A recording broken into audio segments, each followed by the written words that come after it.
Professional mountain biker Adam Craig says it's one of the top 3 places in the universe he's ridden. Where is this magical mountain biking nirvana? It's none other than Brevard, North Carolina, home to Pisgah National Forest and DuPont Recreational Forest. The area boasts over 300 miles of peerless single track, not to mention hundreds of miles of gravel roads, creating a near endless array of routes, terrains, and challenges to explore. 4 vibrant bike shops will get you sorted, whether you need gear, service, or a top-notch rental. Top it off with an array of craft breweries, cafes, and gathering spots that have earned Brevard the title as one of the best small towns in America in 2021. It all adds up to a premier mountain biking destination you'll want to experience for yourself. Find out more at explorebrevard.com. Hey everybody, welcome to the Single Tracks Podcast. My name is Jeff, and today my guest is Anthony Duncan. Anthony is the Director of Local Programs at IMBA and is based out of Johnson City, Tennessee. For those who don't know, the IMBA Local program is designed to support grassroots mountain bike organizations through services, education, and mentorship programs. Thanks for joining us, Anthony. Anytime, Jeff. Thanks for having me. Appreciate it. So tell us, how long have you been at IMBA and what were you doing before you joined?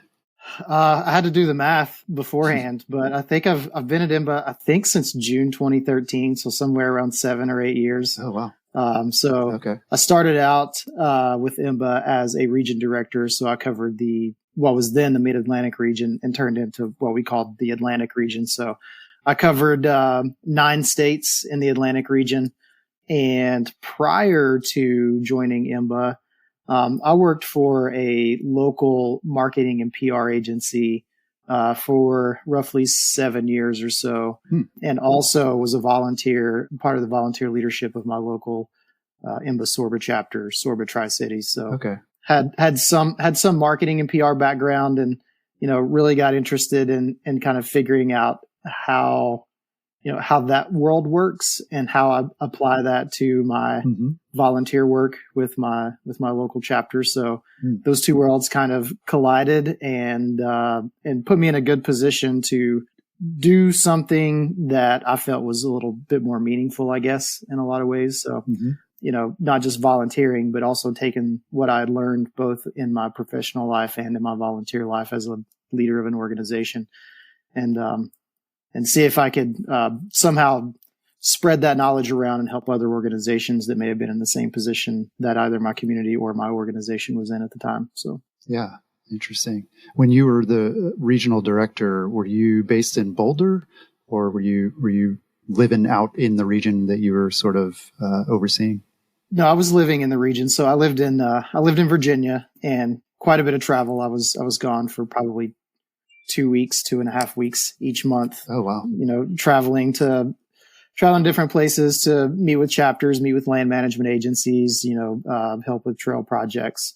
So yeah, I covered, Virginia, West Virginia, Pennsylvania, New York, New Jersey, and eventually Maine. Oh, wow. And yeah, it was a lot of states, but it was a lot of fun and rewarding work. It was just a lot of work for one person to cover all those states and kind of be the expert in everything land management and everything procurement and everything trail project related. It was a lot. Yeah. But it was great while the chapter program lasted, for sure. Yeah. Yeah. Well, so you joined IMBA in 2013. And the IMBA Local program launched at the end of 2017, I believe, which represented a huge change for the organization. Definitely a lot different probably than when you joined IMBA. So what was happening back around 2017 that led to the formation of Local?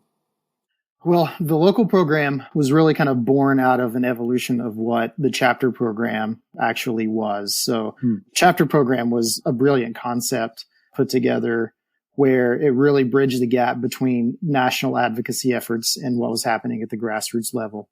So the way that organizations participated in the chapter program was that if you wanted assistance and, wanted to be part of IMBA, then you had to join this chapter program. Okay.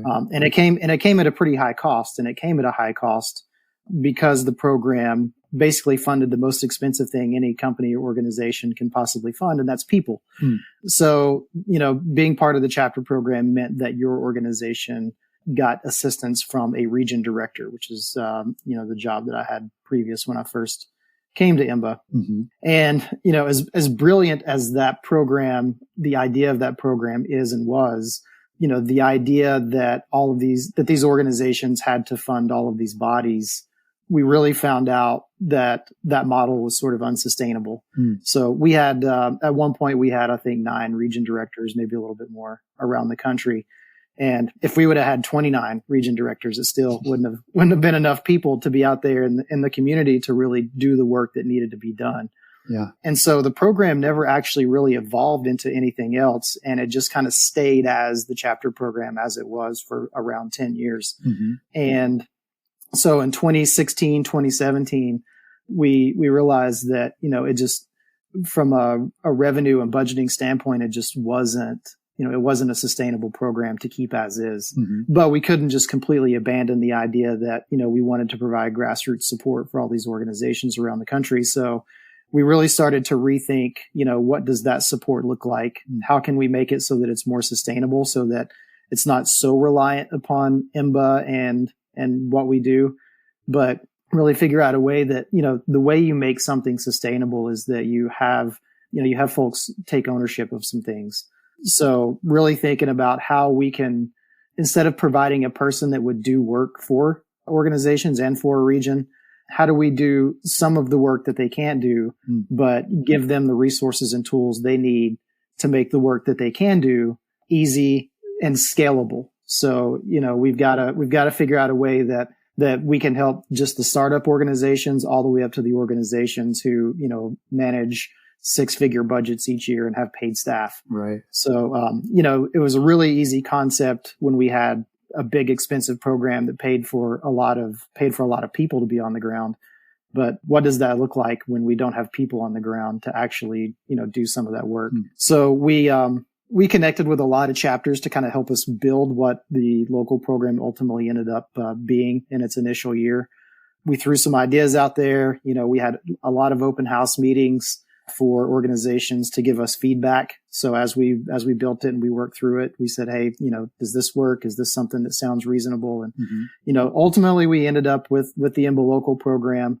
When we first launched it, it didn't look as much as it does right now, but we intended for the program to not remain stagnant, but find a way that we can continue to evolve it and continue to make it so that it's relevant and valuable and affordable for not only us, but also for the organizations that want to participate.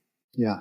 Well, yeah, hearing your explanation for kind of like why IMBA Local exists and what that transition was like, I'm connecting the dots with some of these groups that we've been talking to recently, STEMBA in San Diego and SORBA and NIMBA, all of those groups just within the last few years, it seems like they've been able to hire their own staff and their own executive director and things that they didn't have before. They were like purely volunteer driven. And it sounds like, some of those staff positions that were formerly at IMBA under the chapter program maybe now have kind of migrated closer to the trails and closer to like where the work is being done.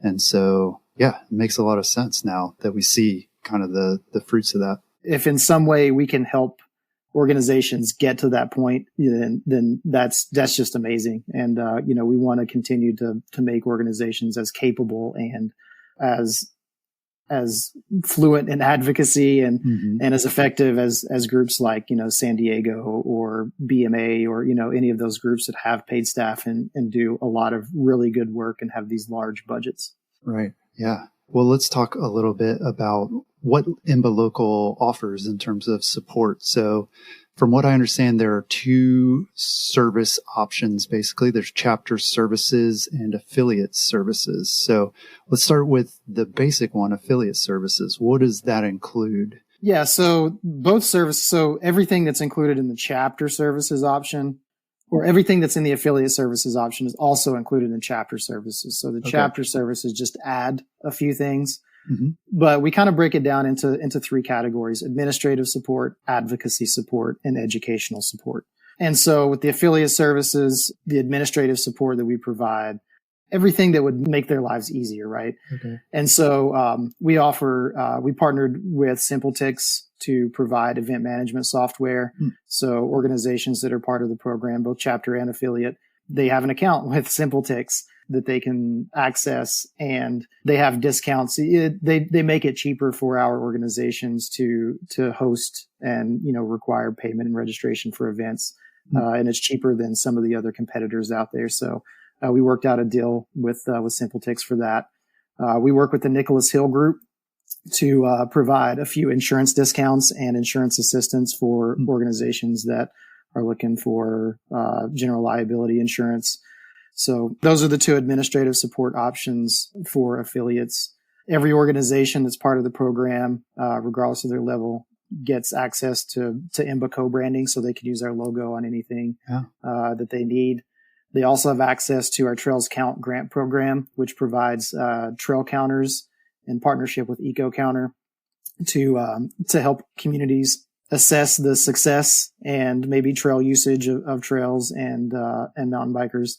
Also gives both levels access to our Dig In program, which is a program that we launched in partnership with Shimano 2 years ago. I think it's 2 years ago. Okay. Where we have a pot of money provided by Shimano, and we can take that pot of money and match donations to projects that are hosted on our website. So it's kind of a peer-to-peer online donation software that we had created specifically for our website. So we're currently wrapping the Dig In, this campaign up in Q1. So tomorrow, I think, is March 31st. I don't know when this is going to air. The March 31st, of course, is the last day because each project is posted for an entire quarter. Okay. But we had 9 projects. We've run this now for a little over 2 years, and we've raised roughly $500,000. We've had about $500,000 of leveraged funds from those projects locally. A bunch of those projects are completed now. But both levels have access to the Dig In program, which is basically a grant program. And then, both levels have access to everything that we do educationally. So all of our online learning tools, webinars that we do, they have access to all of those. We just hired an education coordinator. So, he's doing a really good job of putting together like a full curriculum. So now organizations will be able to kind of assess where they are in the advocacy and trail building world.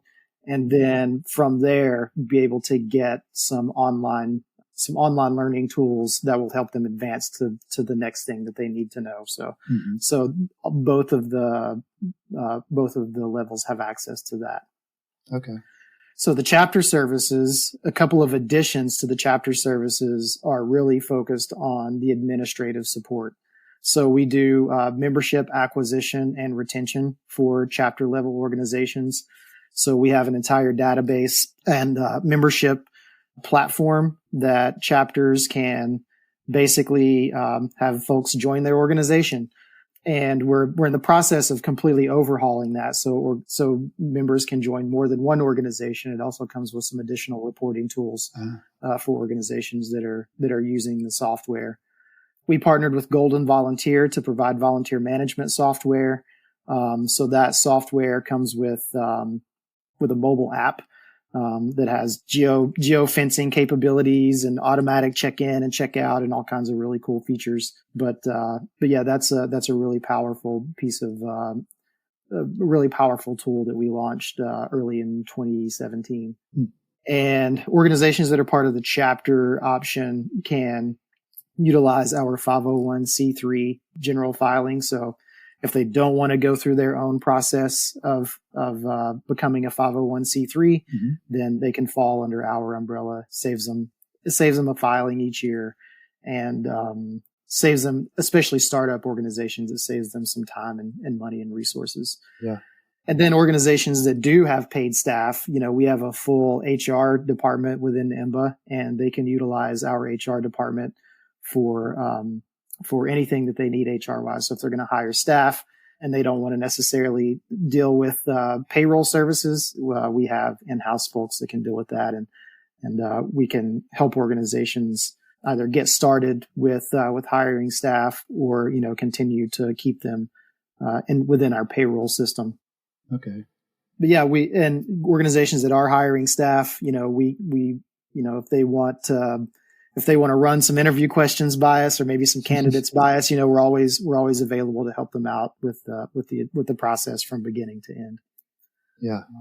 But yeah, I think that is pretty much it as far as the differences between the two. Okay. But the cool thing is since they're two options, we can modify any one of them. We can add things to it. We can take things away. We can move things around as needed. So, we've made it so that it's an extremely flexible program and we can modify it, as times change, as organizations change and their needs change. We definitely didn't want it to kind of be a one size fits all. We wanted to make it so that it's malleable. Yeah. Yeah. So are there certain aspects of the program you think that the clubs are finding more valuable? Like, are a lot of them coming to you because they first need that education piece where, they want to learn about trail building and advocacy? Or is it the administrative stuff where they're just like, we don't know how to deal with this. We don't want to deal with this. Like, you guys take it. Like, is there one like key selling point that people tend to value the most? Well, not really. I mean, every organization comes to us at a different place, in their life cycle and a different place and how they're working within their community. There are a lot of organizations that are just like, hey, we want to do membership, but we won't, we don't want to have a volunteer make sure that, that the premiums are fulfilled or, have to pay for the software year after year or, right. we may not have a volunteer that wants to do it 2 years from now, but we've got somebody that's stoked to do it today. So, that becomes, pretty important to a lot of groups. And then some groups, they just want some relevancy.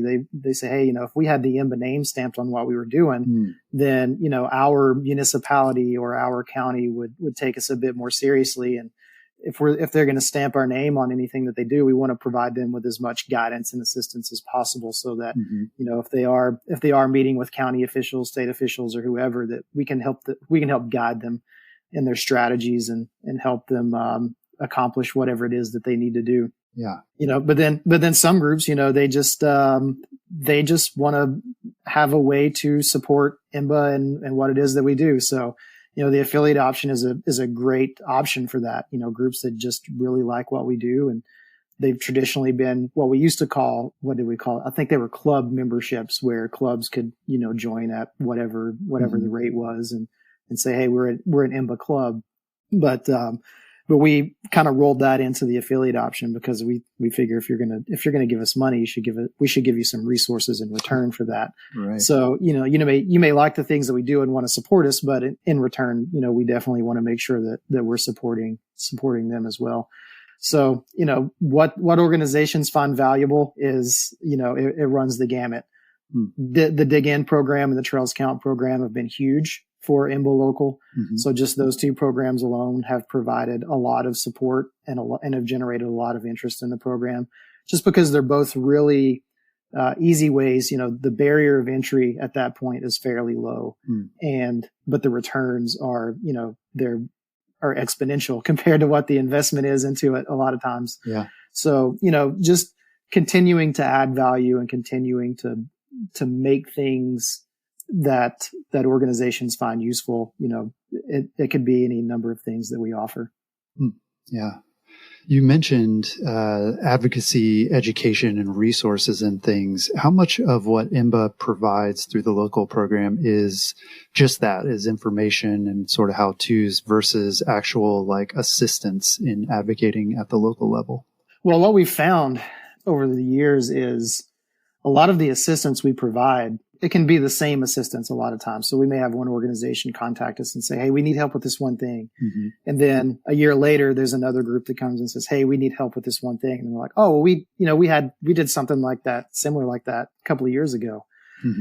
So what we're in the process of doing now is, along with our education coordinators, really understanding that there's a lot of overlap in the needs of organizations. We still do some, we'll still help an organization with some grassroots efforts, but using the work that we do as examples and as templates for other communities and other organizations to kind of follow along so that they can, so that they can replicate it. So we don't necessarily have to be there for everything. We can provide them some guidance and some tools and get there. But a lot of times, there might be some organizations that definitely do need some support from us as far as advocacy goes. A couple of examples of that is we just had the Cincinnati Off-Road Alliance contact us because they have a request in with the state of Ohio for a budget amendment to help fund a couple of trail projects, bike park projects in the Cincinnati and the greater Cincinnati area. And so Cora did a lot of the legwork to put together, what the request was of the state legislature, recommendations on what the comments should be for folks that wanted to comment and support the budget amendment. They collected the vast majority of the legislator information that folks needed to contact, and then worked with Hallie Fernando and within the local team to put together an action alert to where we sent an action alert out to this geo-fenced area around Cincinnati so that we could help them garner support for their project. So, again, it's, that is something that's directly related to advocacy on the ground, but we can turn that into an educational opportunity where some groups may not understand that you can ask the state legislature for projects in your community if they meet certain criteria, or they set some sort of precedent, or, it might be something new and, as far as trail experiences go. So, a lot of organizations may not understand that that's possible, or, if they do understand that it's possible, where do you start and how do you gain the support locally for that? So now we have an example that we can roll over into that and say, here's some steps that you can take to get it to this point. And then here is where we can fill in and support this project at a grassroots level. So it's not us actually coming in and doing all the work and, going to the state and asking for the budget amendment. It's us saying, hey, here is a way that you can do it. And then if you need assistance along the way, we can help you. But you are the knowledge expert locally. You're the knowledge expert when it comes to your state, your community, your project.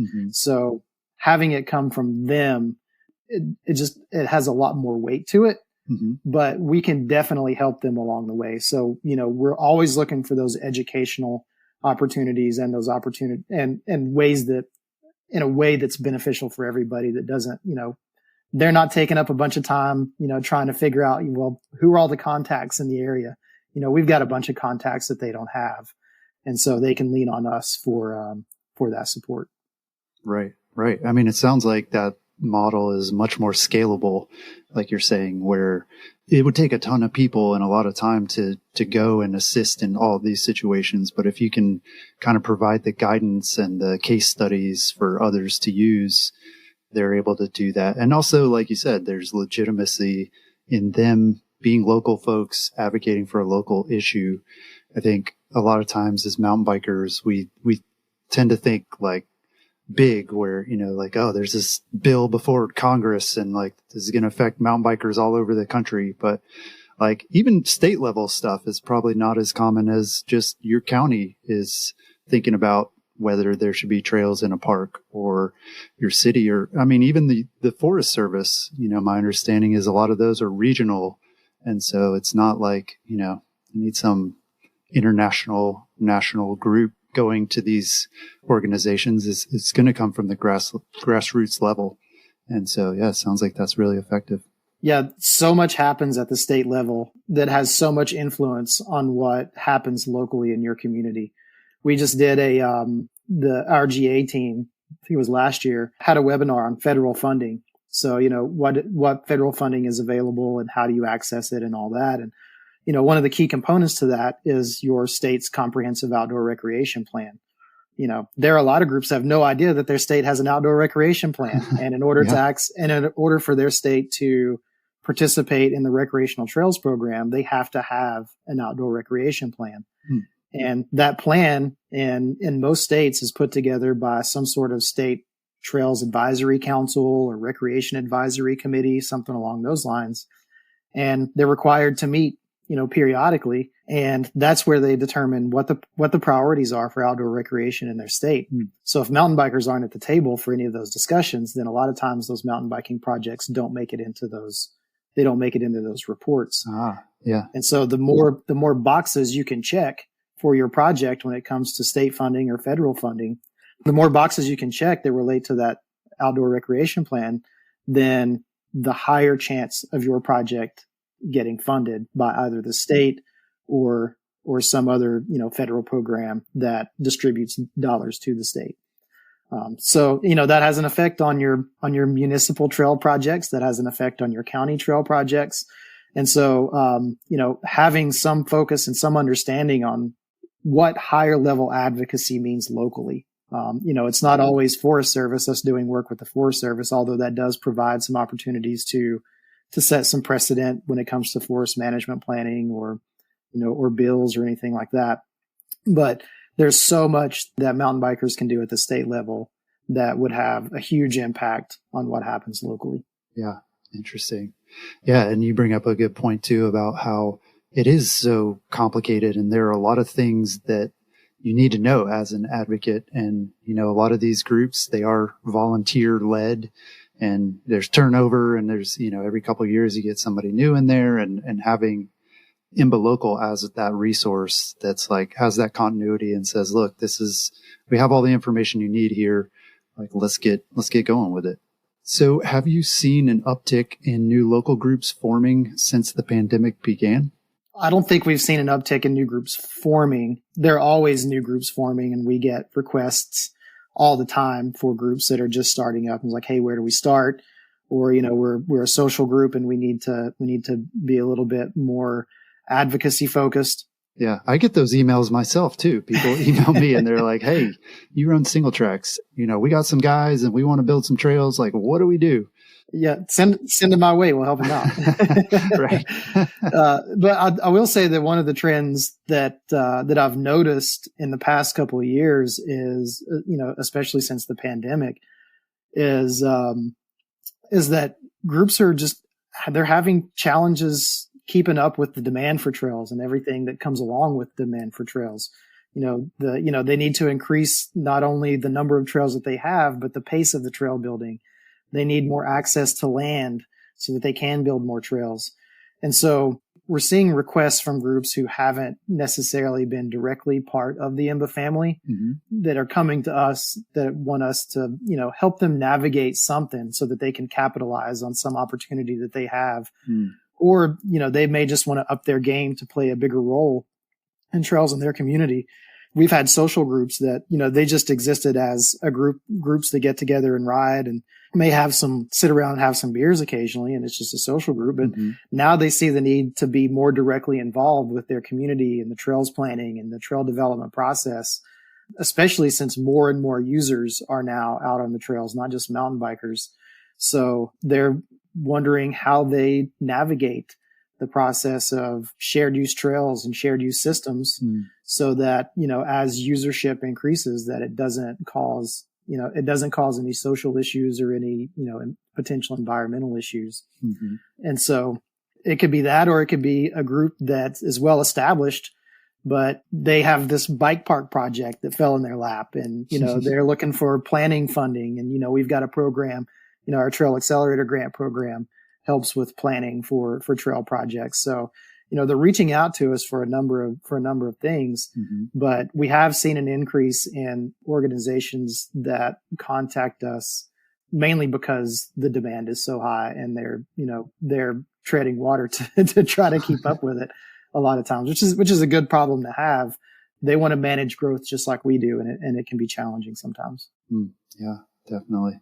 Well, it seems like lately some of the groups that decided to drop their IMBA association, say 5-8 years ago, are starting to come back as local affiliates. What do you think is driving those groups to come back? What is it that's changed that finally makes sense to them? Well, I think you may have to ask them specifically, but what's weird is a lot of times it almost sounds like it's about money, and I can't believe that's it. That it was like, oh, it was just too expensive. I mean, that seems like kind of an easy excuse, but I don't know. Maybe that is it. It's generally not about the expense, but it's about the value that your dollar that you place on that dollar. Right. Mm-hmm. And, we get it, budgets are tight. Our budget's tight. If you're a nonprofit organization, you've got a tight budget, and we completely understand that. And, that's one of the reasons when we formed Local, that we wanted to make it as accessible as possible to as many organizations as possible. So, we wanted to create the affiliate option as, again, a lower barrier of entry into the IMBA family. But, we've got a great team of people here at IMBA now. And, we focus on just doing good work. If we do good work and we show the value, then more organizations and more communities will place value in what we do. Mm-hmm. So what they determine that value is entirely up to the individual organization. But, I think that what we've built over the past, 5-6 years is, not only is it sustainable, but it's become very effective. Mm-hmm. And I think that, organizations they're just seeing value in us, and, they want to support the work that we do. But they just want to do it, they want to do it in their own way. They want us to meet them where they are. And, we have an option. We have a way to do that. So again, I have to give credit to, everybody at IMBA who just continues to do the work day in and day out, regardless of what the situation is at any given time. 2016 and 2017, it was a challenging time for the organization. Yeah. But, we continued to move forward and tried to, continued to try to keep our focus on mountain biking and what good we could do with whatever resources we had at the time.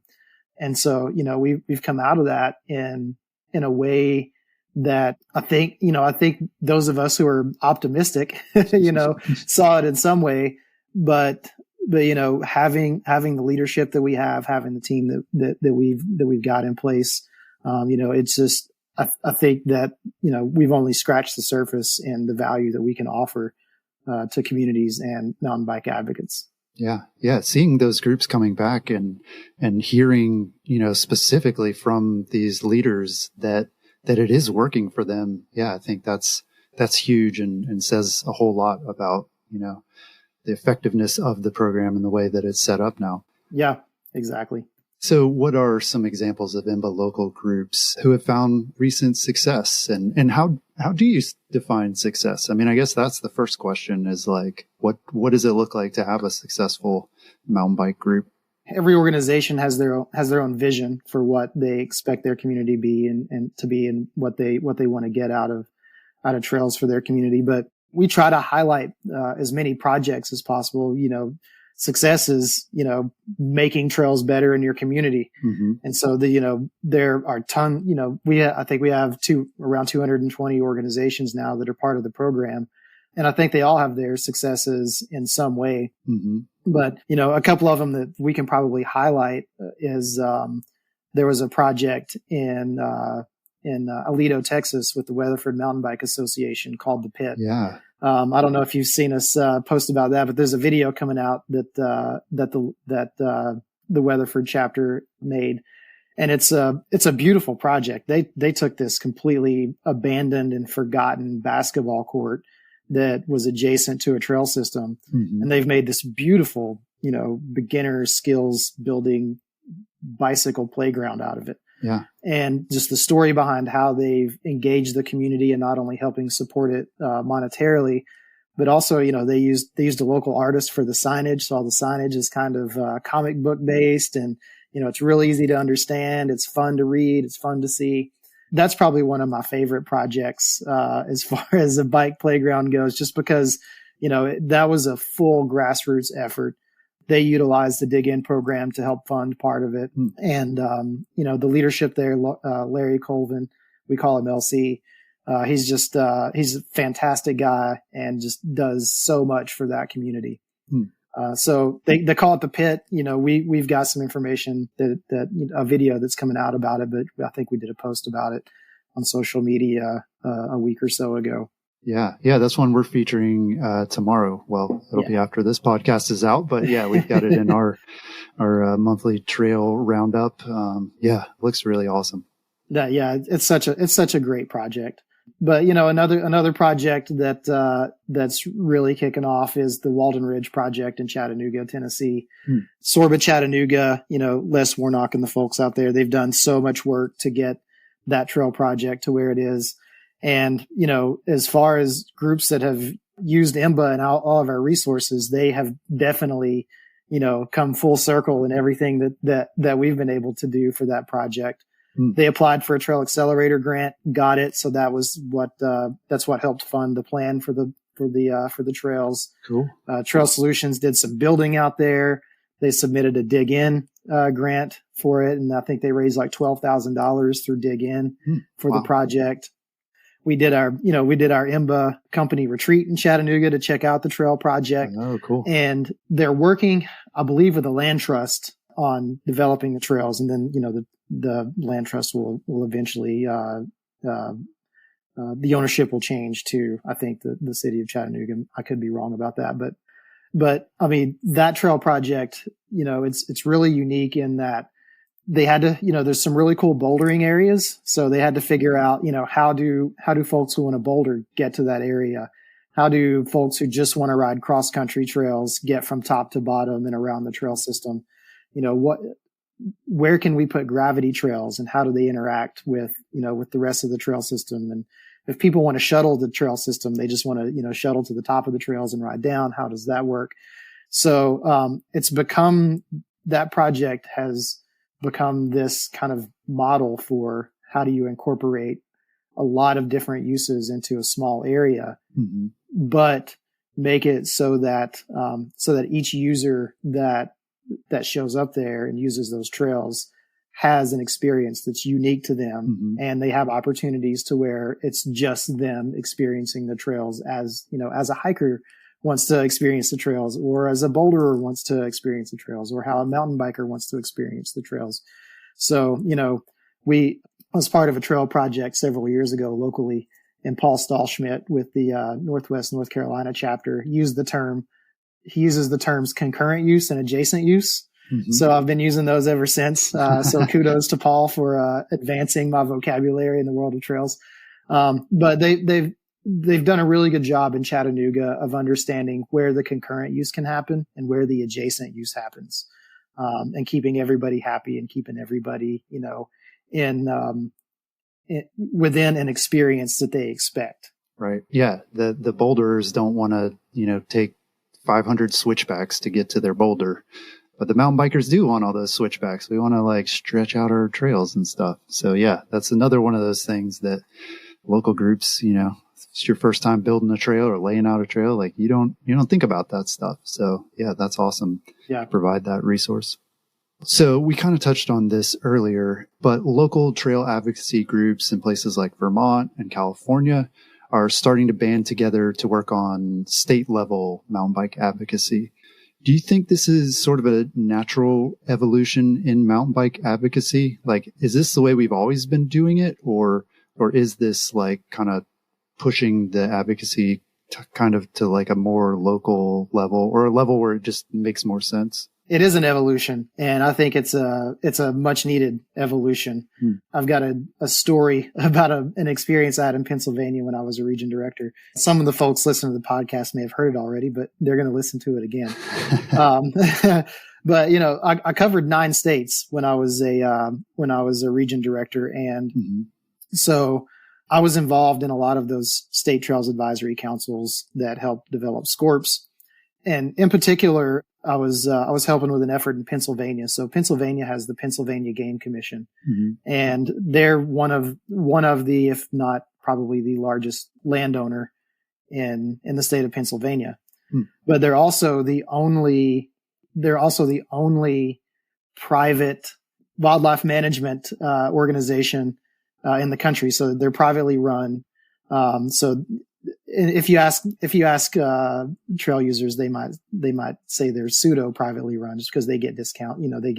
They get real estate breaks, tax breaks, and things like that. But they own 1 million or so acres in the state of Pennsylvania, and mountain bikers have no access to the single track that exists on any of those lands. Oh wow! And so I worked with several chapters back in 2014, 2015, something like that, on a proposal to the Pennsylvania Game Commission so that we could explore the idea of where would it make sense for mountain bikers to have access on those lands, and where, not only where, but when, because hunting seasons and things like that. Right.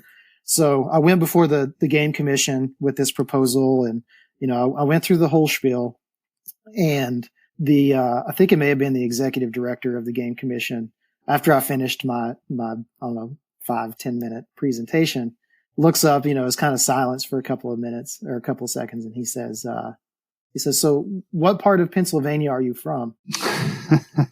And, I lived in Virginia at the time. I didn't live in Pennsylvania. So immediately I realized that he asked that question to kind of discredit, right. Why I was even there. And, why should we listen to this guy that his taxes don't help pay for any of this? He's not hunting. He's not even a Pennsylvania guy. So one of the lessons that I learned from that is that, and again, I've mentioned it earlier, is that, they want to hear from people in their state. They want to hear from people who actually have a vested interest in what happens at those levels. And so not only that, but again, having mountain bikers involved in those comprehensive outdoor recreation plans and helping determine what types of state funding and how much state funding goes toward mountain biking trails, like all of those things are so important. And if mountain bikers don't have a unified voice at that level, then, they're really just kind of whack-a-moling a lot of these things, right? So they're like, hey, we don't get state funding for trails in our state park for mountain bikes. Well, are mountain bikes considered, a priority in your outdoor recreation plan? Are mountain bikers are they coordinated, and do they agree on certain things that mountain bikers should have, and, mountain bikers should be able to do, in your state? And a lot of the times, we get a no to a lot of those questions. Mm-hmm. So that's, when CAMTB formed, I was out in California back in 2018, 2019. And, met with the advocates out there when that group was first forming. And one of the big challenges they have in California is California state parks. Mm. And so they understand that they're going to have a unified effort. They're going to have to, go at this with a lot of coordinated ammunition. And the more that organizations within any given state and region realize that, and the more of these statewide organizations or regional organizations that we can put together, mm-hmm. then the more effective not only their work becomes, but also our work becomes. Because then, that path, that linear path that we like to see from federal policy all the way down to the local level, that then starts to make even more sense, right? So whether we're working on RTP or LWCF or EMTB policy at the national level, mm-hmm. that all sets precedent all along the way, all the way down to the local level. And so we never really had a way to address state level advocacy outside of region directors, mm-hmm. and region directors that were in my shoes just didn't have the time or the resources to tackle every single state that we were in charge of. So again, that region director program was unsustainable, mm-hmm. but if we can help these organizations band together, regardless of what it looks like, it could be a standalone statewide organization that all these organizations are a part of. It could be its own 501c3. Yeah. It could not. They could just meet a few times a year and, mm-hmm. Name somebody to represent them at the state capitol or in these state efforts. But at least they have some sort of agreement or some sort of pathway to where they can actually advocate for the things that affect all mountain bikers in the state, not just whatever happens in their backyard. And so we've been able to work with CAMTB in getting their organization off of the ground. Mm-hmm. The state of Ohio, I was in Ohio several years ago to help them do some initial planning and some initial brainstorming around a statewide organization. Mm-hmm. I think they're in the process now of actually forming a statewide nonprofit that those organizations will be a part of. Sorb is a great model. Sorb is regional, of course, but the model that they have is could easily be replicable. The state of Virginia has a really good group of mountain bike organizations that talk on a regular basis. So I think that's definitely the next evolution in what the local program could be and what mountain biking advocacy could be. Because, again, so much happens at that state level, and right. It's just amazing that that mountain biking has gotten as far as it has without being involved at that level. But imagine where it could be once we get that puzzle piece, put into it. So right, yeah. So just for my clarification, so all of that stuff that currently exists or may exist in the future, that's under IMBA Local. That's where that would fit. Or I've also been reading, maybe I saw it on the IMBA website, about IMBA regions. Is that something different, or is that part of local, or is that an old thing? No, the regions is exactly that statewide coordination, the regional coordination that we're talking about. And we baked into the program that, we're not going to have region directors. So we need to find some way to fill that void. And if we can provide some incentives for organizations to collectively work together and provide assistance and, maybe some resources that encourage organizations to work together, then we should definitely bake that into the program. So groups that are part of the chapter program or part of the chapter level of the program, if their state is part of, they're participating as a region or a state level organization or coalition, then, we provide membership processing discounts, so that they can actually contribute more of their dollars or more of their resources to that statewide effort. We can, I worked with the Ohio groups to do some initial strategic planning. So if they're on the fence about it and they don't necessarily know where to start, we can definitely show up, help them work through those initial planning stages and get them to that next level. There's any number of things that we can do to help facilitate that process. Yeah. One of the things you mentioned when you were talking about those statewide organizations was this idea of like presenting a unified sort of like, we're mountain bikers in the state. Like, this is what we want to do. And I don't know, that's got me going off on this tangent about like, are mountain bikers unified right now? Do you see that as a frustration or a challenge where, it seems like there is a good bit that like we don't agree on, like in terms of e-bikes, or I don't know. I'm personally frustrated. We did a podcast with Stemba, and there were several comments from people who were like, I don't really like what Stemba's doing. I don't agree with the things that they're doing. They're not building the kinds of trails I want. And, plenty of other people on the other side saying, well, I think they're doing a great job. So like, what is that about? Like, is that a big problem that we're not able to like agree to disagree and be like, we're mountain bikers, like, let's all kind of unite around these key issues? Or is that just America right now? I don't know. So it's a big question. It's a big loaded question too, perhaps, but a macro concept versus a micro concept. Yeah. I don't think every mountain biker is ever going to agree on everything. Everybody's kind of got their own flavor. Everybody's got their own idea. If anything, if every mountain biker had an understanding of what the landscape is, you're talking about Stemba, and, some mountain bikers don't like the trails that they're building. Right. Well, they may not have a land manager willing to build the types of trails that those riders may want.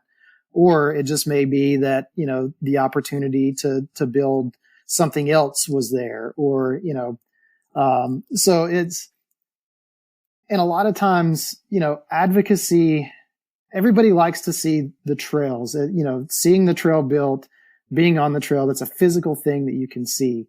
You can watch it happen in real time. You can go one day, they're starting to build the trail. You can go a week later and there's, 1,000 feet of trail built, whatever it is. But what is really hard to convey and what is really hard to really put a value on and to quantify is all of the work that took to get to that trail being on that, to that shovel or McLeod or machine, whatever it is that digs into the ground. there is so much work that happens before you ever get to that point. And it's easy to say, well, this trail is not my flavor, but it's definitely somebody else's flavor. Yeah. It might be a beginner trail, but that beginner trail is going to get a bunch of people into mountain biking. It's going to get them to fall in love with riding a mountain bike in the woods. Right. It may not be, the most fun trail for an advanced rider, somebody that, that wants to go out into, Pisgah National Forest and shred some old school fall line trails. But those experiences are important. They're important to the sustainability of mountain biking. They're important to the culture of mountain biking. And, a lot of people put a lot of work into making that happen. So I think just having a better understanding of just how tough a lot of these issues are to deal with. You mentioned EMTBs, that again, that's not an easy subject to deal with. It's this gray area.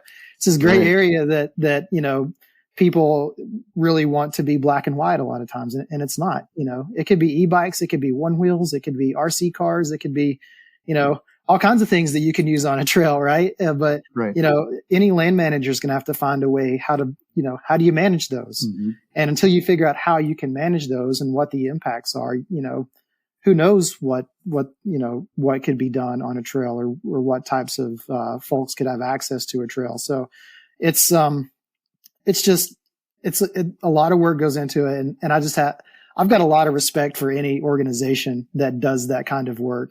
And, and they may get a lot of flack for it from folks in the community, but I've been there, I fell in love with kind of the quote unquote unsexy part of it. I actually enjoyed figuring out, how does the city council work and how does procurement work at the federal level? Like, it's interesting to me for some reason. That's rare. I haven't built a trail in years. Well, God bless you for doing that because, that's rare. Nobody likes doing that stuff, but you do. And so let's let you do it. Because it's one thing to say, I spent 5-6 hours out in the woods building this trail that you can see versus, I sat for 2 hours in a council meeting so that I can talk for 2 minutes about mountain biking that may or may not have actually had an effect on the people listening. But that work is so important. And, I don't want that work to get overlooked by mountain bikers. It's one thing to not enjoy the experience of a trail, but that trail may have been, 5 years in the making, and it took a lot of work for it to get there.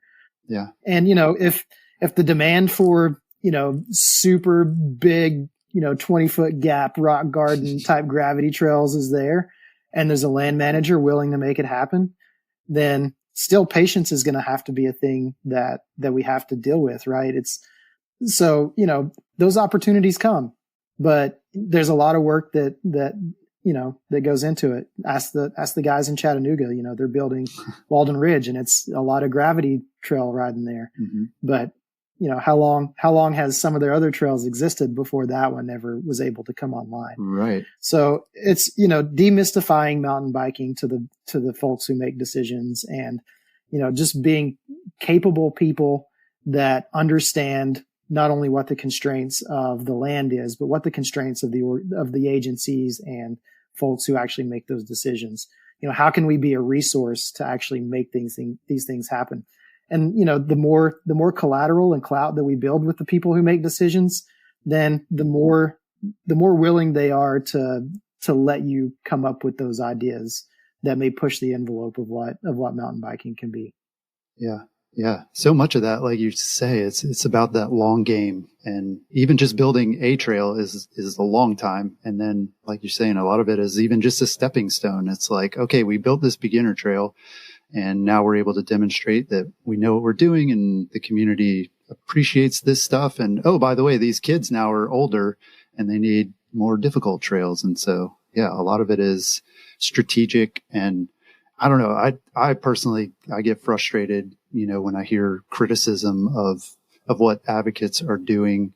Cause to me, it feels like someone, like if I imagine someone coming in and telling me how to do my job, even though they've never done my job before, like I would get pretty upset. If I worked in a bike shop and a customer comes in and is like, no, that's not how you tune a derailleur. I'd be like, well, like, what do you know about tuning a derailleur? Like, you're here at the shop. Like, so Yeah, I'll be willing to bet that if you posted two pictures on Instagram, one of them is of a meeting, a council meeting, and the other one of somebody riding a trail. The riding a trail picture would probably get a lot more likes and comments on Instagram than the meeting picture. So I get the frustration on both sides, and it's just I think it's just an understanding from both sides of kind of what goes into it and what are what each one of them goes through to get to what how they feel about a particular trail or whatever. Yeah. And your marketing background and this, focus, it seems, from IMBA of really taking on that role of being a resource and educating folks about how trails do get built and how there's a lot involved in it. And it's not as easy as just saying there should be a trail here and it should be really gnarly. And it's like, whoa, there's a lot of steps in between here and there. And so, I guess the more people understand that. On page 125 of this U.S. Forest Service land management plan, it says that we can't do that. So who's gonna go through the 100 and some odd page of a land management plan to figure that out? Somebody that's really dedicated to actually making it happen, right? So. Mm-hmm. Yeah. And I'm an optimist too. I'm optimistic that if we can get all of us kind of pushing in the same direction, we can get a lot more accomplished, rather than kind of bickering about like, oh, I don't like the trail that we built last time, or, all these little issues. If we could just kind of like come together on the big ones, I think we could be way more powerful. Oh yeah. So what do you think? Is this a good time to be a mountain bike advocate? Seems like this is kind of a good time that mountain biking is more mainstream. We're seeing land managers, people in roles of authority, are mountain bikers, or they have kids who do it. Is that kind of what you're seeing? Yeah.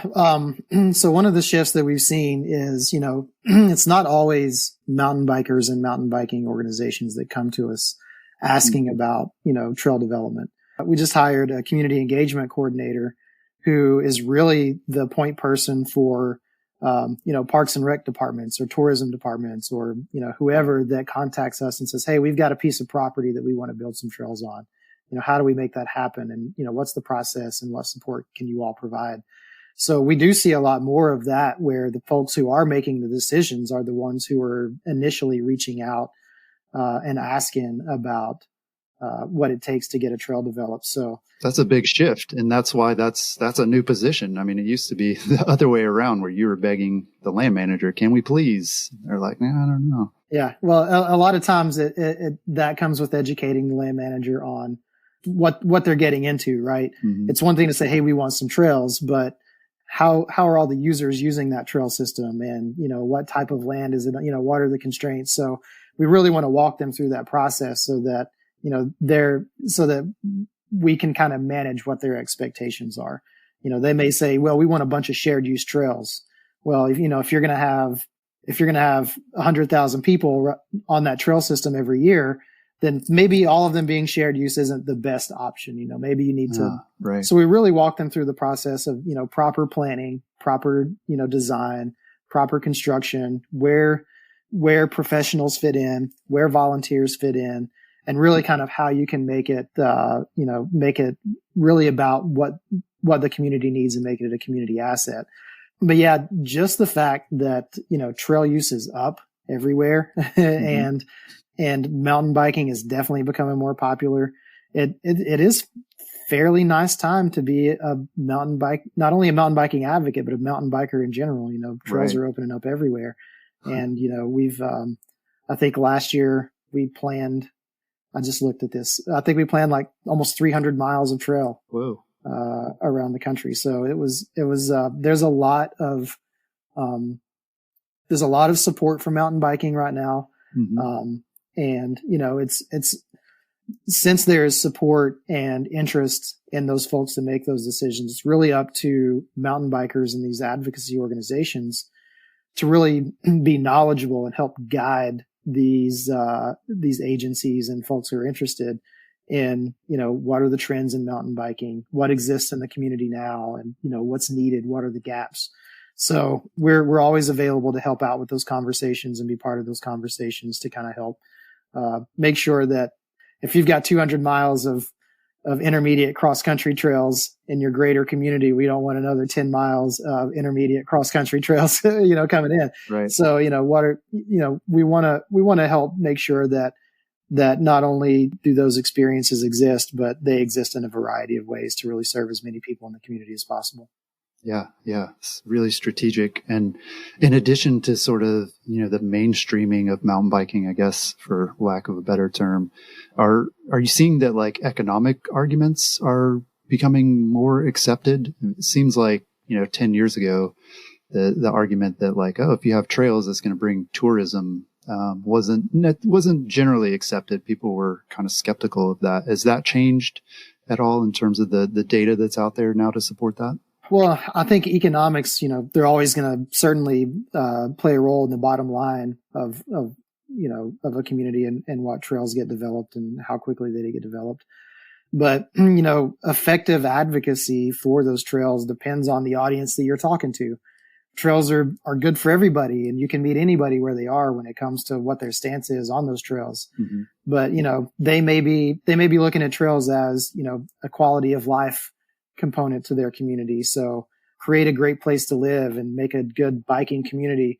And then people not only want to visit, but they may want to live there, especially with the ability to work remotely nowadays. Almost everybody's working remotely nowadays after the pandemic.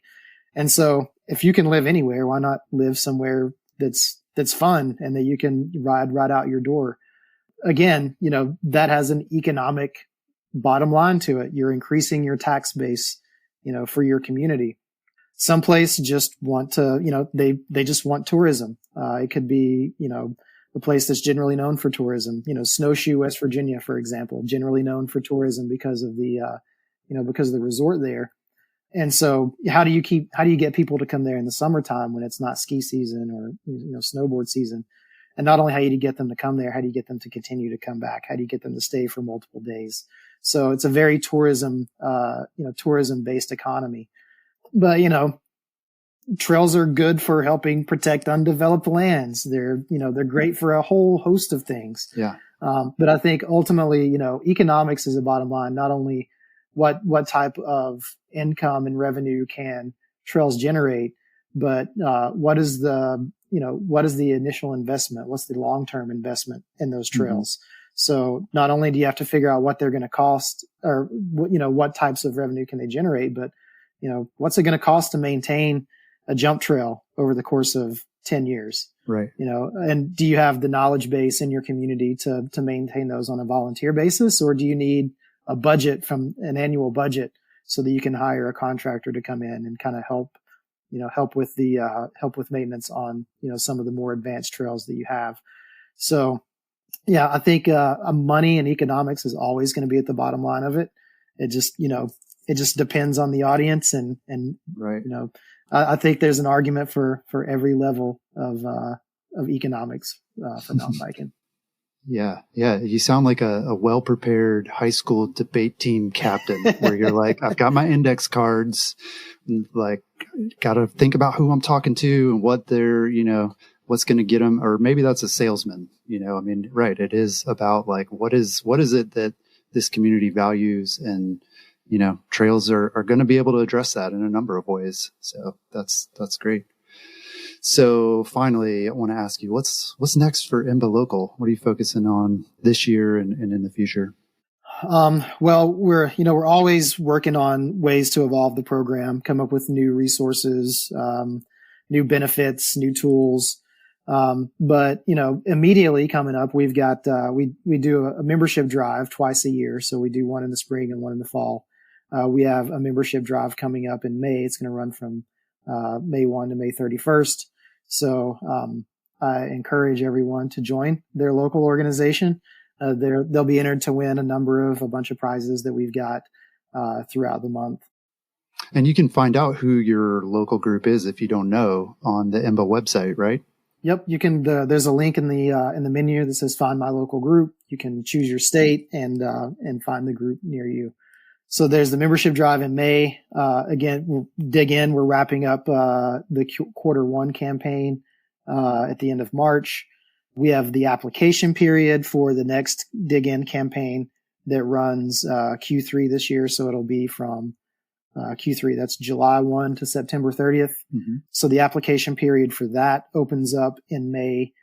So any of the local organizations leadership listening right now, be sure to get that application in during the month. We're working on a new level of support for IMBA Local that would better serve the higher functioning organizations. So that's sort of in the beginning stages at the moment, but those organizations that have the 6-figure budgets each year and 1,000+ members, those types of organizations, they just need a different level of support than a lot of the other groups. So we want to be able to provide them with resources that they can utilize as well. So working on a level for that.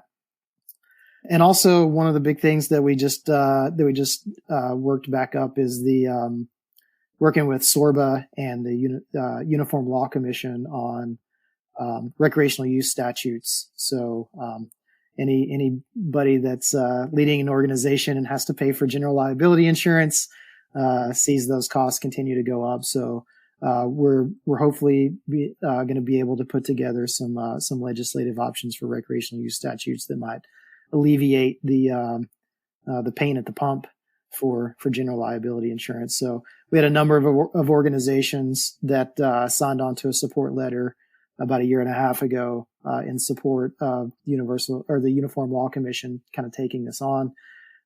So the pandemic kind of put them behind a little bit, but we're continuing to work on that, and hopefully we see some movement on that in the next year or so. Yeah, that's a lot of great stuff that should benefit mountain bikers for a long time. I mean, it's all about, seems like, removing these roadblocks and just making it easier for the people to get work done. So, Anthony, thanks so much for joining me and for explaining IMBA Local and for all that you do to support our local clubs. Yeah, thanks for having me on. It's been a good time, Jeff. Anytime you need anybody from IMBA on, just always, we've got an open door. Feel free to reach out to us anytime. Appreciate you having me on. Appreciate the time, and giving a voice to advocacy organizations, and given a platform for folks like me and Dave and Travis and everybody to kind of talk about what it is that we do, and maybe shed some light on the challenges that we all have as advocates, and bring more people under the mountain biking tent. So definitely appreciate what you're doing for us. Yeah, absolutely. And so, one last plug, if you're not part of your local mountain bike club or group, or you're not supporting IMBA, think about it. Feel convicted a little bit here. Like, understand that there's a lot going on and that you can be a part of that. And if you're not 100% stoked with what your local club is doing, that's okay. Nobody is. You can still join. You can make your voice heard. And the best way to do that is to just sign up. It's just a few bucks a month, and you can be a part of the solution. Well, that's all I've got this week. We'll talk to you again next week.